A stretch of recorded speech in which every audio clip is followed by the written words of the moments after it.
Hello, this is Lady Boulay, and I hope you're having a wonderful day. Thank you for your support. Thank you for subscribing to the channel. Thank you for your thumbs up, for your comments, and thank you for sharing the videos. Thank you for all you do to support the channel.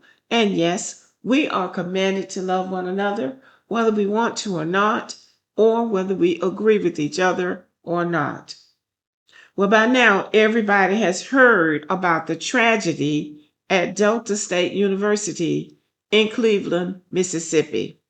University Police Chief Mike Peeler confirmed that 21-year-old DeMartravian Trey Reed, a black male student from Grenada, Mississippi's body was discovered as strange fruit hanging from a tree near the pickleball courts in the central part of campus around 7 o'clock a.m. on September 15th, 2025.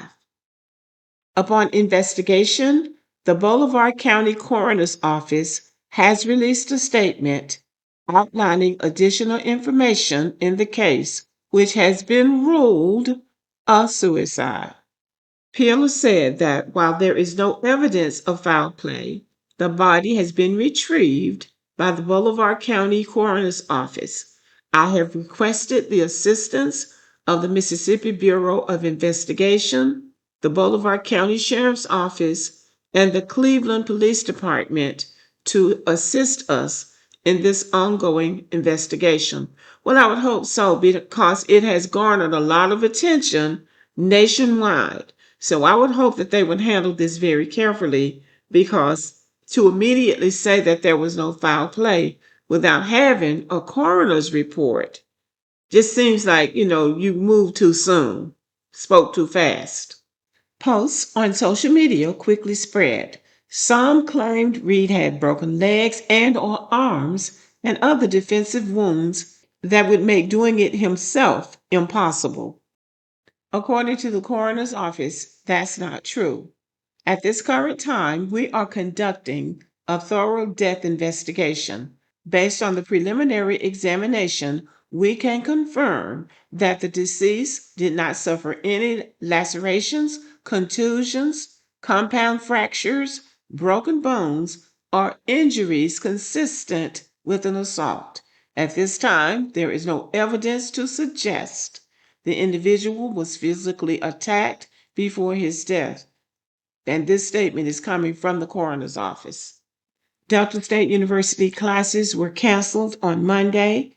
According to the Office of Student Affairs, peer support is available at the H.L. Noel Student Union, and prayer and meditation is offered at Lena Siller's Chapel. Several centennial events set for Monday were canceled. No word on when or if they'll be rescheduled is available. Civil rights attorney Ben Crump announced Tuesday that he has been retained by the student's family for an independent investigation into the death. We cannot accept vague conclusions when so many questions remain. I stand with this family and I will lead a team of civil rights leaders and organizations in pursuing transparency and answers. U.S. Representative Benny Thompson, a Mississippi Democrat, called for the FBI to investigate. The FBI has the tools and experience necessary to conduct a thorough, unbiased inquiry, and time is of the essence. Trey Reed's family said in a statement to Jackson News Station 16 WAPT, Trey was our little quiet light. He was sweet, well-mannered, and would give you the world if he could.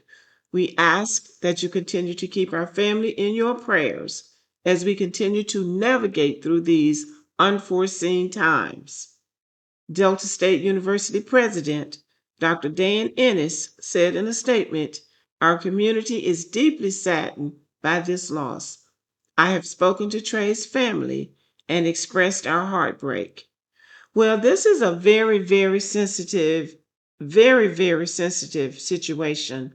Your child goes off to college and then you get this kind of call that this has happened to him. I believe that it is more helpful to families in situations like this if people who are living, 10 states away don't try to solve it. I believe that the wise thing to do is to get people involved who know what they're doing and let the facts lead where they lead and then give the facts. Do an honest investigation and then give the family the true facts about what happened to their loved ones. People on social media do not know what happened at Delta State. And even though we know Mississippi, this is the Mississippi Delta. When you know, you know. My dad is from Mississippi. But let's take into consideration Bolivar County is 62% black. Delta State is in Cleveland, Mississippi. It's about 50% black. Delta State has a student population of about 2,700 students, and 1,000 of those students are black. I think that it would be helpful if the police would question the students on that campus. I went to school at a small campus for undergraduate school. Small campuses are close knit. Kids on campus know a lot about each other. They know about their schedule, where they go, who they hang out with. That information can be very helpful in an investigation like this. Who are his friends? Who does he hang out with? Who does he party with? Because if you're in college, you're pretty much partying with somebody. Who does he have a problem with? Has he had an altercation with somebody? It sounds like he lived in a dorm. And if he lived in a dorm, those kids in the dorm know things. So those are great sources of information. Now, they may not know exactly what happened, but your footprint matters in situations like this. So those kids on campus have more useful information about this young man than the people on social media, pointing the finger and saying this is what happened. And somebody said all of the black students at Delta State ought to leave campus. Well, and go where? Some of those kids are on scholarships. Some of them are on work study. So why would they all leave? At least until they know what happened. And just to add a personal note, one of my nephews went to Delta State on a basketball scholarship. He graduated and moved on with his life. And I don't remember him saying anything about the school. I'm going to ask my brother about that because I don't remember him complaining about Delta State. And it is in Mississippi. Black people still have to be careful about how they move. And I think Black people should continue to talk to their children about being diligent, about being aware of your surroundings, and about the friends that you choose. I think those things are very important. But my condolences really go out to this family and to that college campus. Nobody wants something like that to happen on their campus. When I was a student at Alabama State as a sophomore, at the time our campus was open, so anybody could come on our campus. One homecoming weekend, we were having a dance, so some kids from the city came onto the campus trying to get into the dance, but they didn't have student IDs, so we had some football players manning the door. You had to show your student ID. They didn't have student ID. So there an altercation ensued between the kids, they call it this some little street gang, and the boys on the campus. But anyway, the boys on the campus turned them away and told them they couldn't come in. They left, came back with a gun and shot and killed one of our football players. It was devastating on that campus. There were some girls from his hometown that lived in my dorm, and they were inconsolable. It is horrific when something like that happens on your campus. So, any place can be dangerous depending on who's there, how you're moving, and how people are thinking at the moment. Sometimes things just happen. You can be in the wrong place at the wrong time.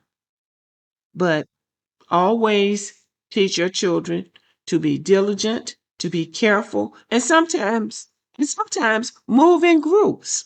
Don't always move singularly, especially when you're on a campus where people say awful things happen. But anyway, y'all, Be safe out there. Thank you for listening and have a good day.